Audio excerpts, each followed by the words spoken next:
Votre cœur est troublé à quelque chose. Votre cœur est troublé à une situation. Mais le thème de ce que je voulais vous parler aujourd'hui, c'était « Et si j'écoutais ?» Et si j'écoutais? Shalom, shalom, peuple de Dieu, shalom, shalom. Nous vous saluons tous au nom de notre Sauveur et Seigneur Jésus de Nazareth, l'homme de Galilée. C'est lui qui a permis que moi, votre humble serviteur, que je sois devant vous pour vous parler de sa part. Nous allons prendre nos Bibles ensemble avec vous dans le livre de l'Évangile de Jean. Nous sommes au Jean chapitre 14, le premier verset. La Bible nous dit ceci, « Que votre cœur ne se trouble point, croyez en Dieu et croyez en moi. Croyez en Dieu et croyez en moi, mais que votre cœur ne soit pas troublé. » Que votre cœur ne se trouble point. Je voulais dire à quelqu'un ce soir ou ce matin, tout dépend de l'heure à laquelle vous me suivez, vous êtes connecté, si cela est rediffusé. Et je voulais dire à quelqu'un ce soir, ce matin, en ce jour, votre cœur est troublé à quelque chose. Votre cœur est troublé à une situation. Mais le thème de ce que je voulais vous parler aujourd'hui, c'était « Et si j'écoutais ?» Et si j'écoutais? Là, c'est vraiment le vrai des problèmes. En fait, nous prions le Seigneur, nous prions Dieu, nous faisons tout ce qui est bon. Ce que vous faites est bien et noble. Vous jeûnez, vous priez, vous prenez le temps d'aller à l'église, aux études bibliques, vous partagez les conférences, les séminaires. C'est bien bon. Mais pourquoi le cœur de l'homme pleure jusqu'aujourd'hui?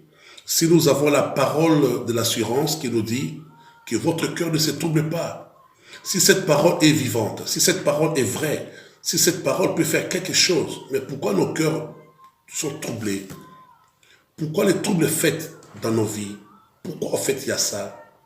Est-ce que nous écoutons la voix de l'Éternel Dieu? Lorsque Jésus dit que votre cœur ne se trouble point, il nous suffit seulement de croire. Plus nous allons croire, et moins nous allons porter le fardeau du problème. Au moins le problème sera encore sur nous. Mais si nous ne croyons pas, il est évident que le problème dépasse notre entendement, que le problème dépasse notre façon de voir les choses, que le problème dépasse même la joie dans nos vies.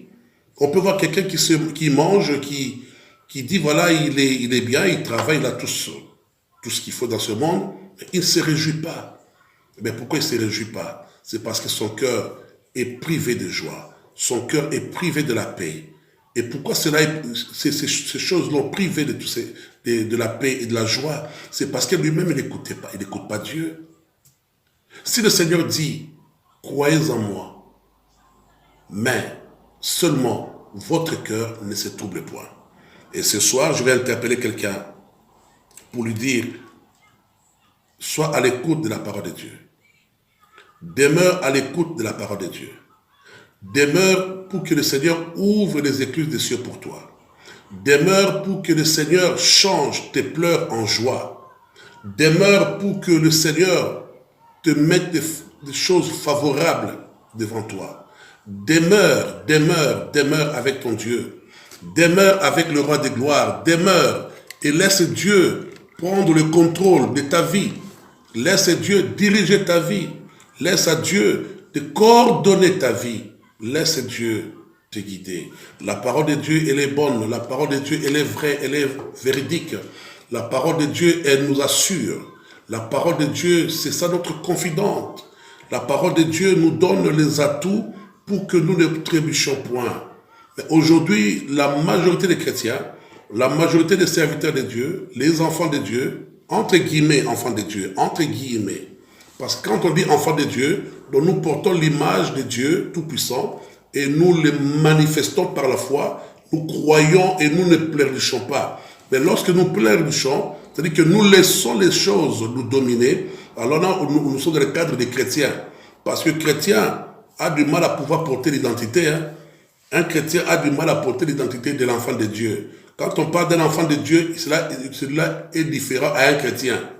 Un enfant de Dieu, il croit et il a une foi. Il reflète l'image de Jésus. Il reflète, malgré les problèmes, il reflète Jésus. Il reflète le Seigneur, malgré les problèmes, malgré les poids qu'il a dans sa vie. Alors je vais dire à mon bien-aimé aujourd'hui, arrête de pleurer. Le Seigneur a entendu tes cris.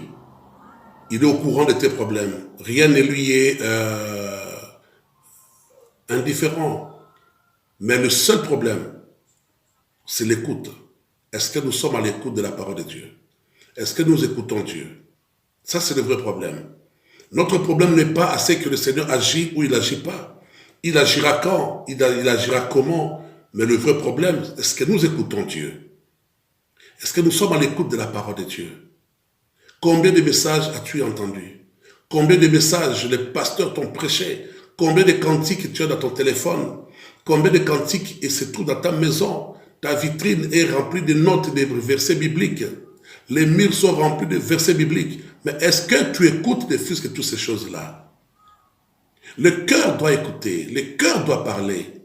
Jésus a dit que votre cœur, pourquoi? Parce que c'est dans le cœur où réside l'abandon. C'est dans le cœur où réside l'empressement. C'est dans le cœur qui réside la joie et les pleurs. C'est le cœur de l'homme. Mais il dit que votre cœur ne se trouble point. Croyez en Dieu, croyez en moi. Si nous ne croyons pas en Christ, à qui nous allons croire? En fait, nous avons 2 maîtres, nous avons un seul maître. Le problème, c'est que chacun puisse savoir qui est celui qui dirige sa vie, qui est celui qui change ou qui coordonne les choses dans sa vie. Parce que si c'est le roi des gloires, Jésus, que nous prions, alors il faut que les choses changent. Les choses doivent changer. Que votre cœur ne se trouble point. Voici le temps, bien-aimés. Réveillons-nous en fin de sommeil. Je vais exhorter une famille qui pleure, une famille qui est troublée, une famille qui est perdue, qui se sent perdue. Chère famille, ne vous croyez pas perdue. Il y a quelqu'un qui vous entend. Il y a quelqu'un qui vous regarde depuis là-haut. Il y a quelqu'un qui vous voit. Sa main, la Bible dit, n'est pas courte pour agir. Ses oreilles ne sont pas bouchées pour entendre nos cris. Il n'est pas sourd. Notre Dieu n'est pas un muet. Il entend, il parle. Mais il dit seulement, ne soyez pas troublés. Que votre cœur ne se trouble pas. Cette famille pleure à cause de l'abandon d'aujourd'hui. Vous vous sentez abandonné, mais Jésus ne vous a pas abandonné. Vous vous sentez écarté des gens. Jésus ne vous a pas écarté, mais votre attitude, votre façon d'être, vous vous êtes écarté de la voie du Seigneur. Mais Jésus ne vous a pas écarté de sa voie. Mais vous, vous êtes écarté de la voie de l'Éternel. Parce que lui ne change pas. Il est là où il est. Mais c'est nous qui devrons changer du pôle A où nous étions pour aller au pôle B. C'est-à-dire que c'est à nous de changer. Lui, il est Seigneur. Nous sommes aidés, nous l'avons trouvé. Il était Seigneur. Nous nous sommes convertis, il est toujours Seigneur. Et aujourd'hui, là, en 2019, là, nous sommes toujours là, il est Seigneur. Il est là. Mais sa parole nous dit que votre cœur ne se trouble point. Est-ce que c'est la femme seule avec des enfants? Tu pleures parce que les gens se moquent de toi. Les hommes profitent de toi. Ils profitent de tes biens. Ils profitent de ton calme, de ton amour, de ta paix. Et tu te sens aujourd'hui perdu. Non, Jésus ne te voit pas comme les hommes.